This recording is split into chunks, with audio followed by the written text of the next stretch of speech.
We are in the prime selling season here in the Greater Toronto area, yet many of the buyers are actually still on the sidelines. However, I'm going to share with you the reason why the market may be adjusting for the better, and we're also going to point out some of the areas you may want to be cautious about purchasing in the Greater Toronto area, and that's because of the fact that many of the cities have not only decreased in value, but decreased quite significantly, which leads to a lot of buying opportunities. So I'm going to share with you what's actually happening from being in the real estate market every single day, and if you are considering buying or selling, make sure to call me, and if you're a real estate agent looking for a great brokerage, make sure to reach out to me to learn more about eXp Realty. And this RBC article makes mention of all the trade talk de-escalating to some extent. Rather, the point of conversation and the objection around purchasing a property now is that buyers feel they may have some sort of buyer remorse afterwards. And that's because of the fact that last year, people thought it may have been a good time to buy, although values have actually come down. As we can see here, that properties are down 5 to 6% within the different style of homes. We haven't really seen much change to the market, and we rarely see listings sell over asking anymore. So it seemed that the pricing strategy of underpricing a property for a bidding war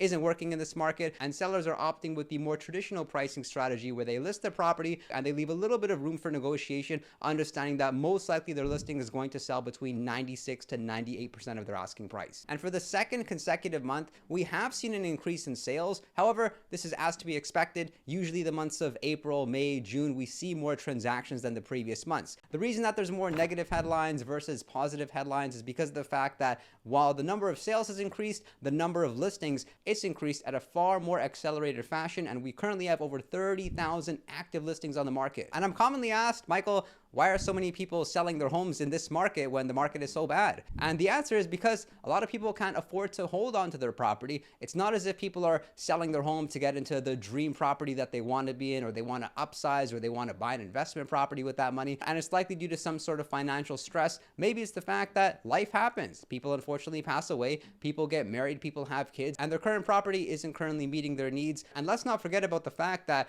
it's very attractive to rent right now. That you see, a few years ago, people thought that it was better to buy versus rent. They figure, why would I rent and help my landlord pay off their mortgage when I can be having my own mortgage and pay that down? But now people think, okay, they can rent because the rents are fairly low, and at the same time they can monitor the market and they can buy a property when it may make sense. And the active inventory of condo listings is taking up about 40% of the total inventory, which is a very high number. And while we're not at a point where we're seeing like vacancies on these units, what we're seeing is that homeowners are deciding to list their property for lease, and they're putting them up for sale at the same time, figuring that they'll take whichever comes first. They'll either rent it out or they'll sell the property, but they don't like the fact that, of course, they're selling the property far less than what they would hope for. As per this article, they make mention of the Ontario unemployment rate climbing up to 7.9%, and this is nearly a full point above the national average. But it's important to understand that this doesn't necessarily mean that people are losing their jobs, and it's more likely that there's just not a sufficient number of jobs to employ everybody that's come to Canada within the past couple of years. Here we're taking a look at the areas that have experienced the most and the least price growth. We can see that Pickering has actually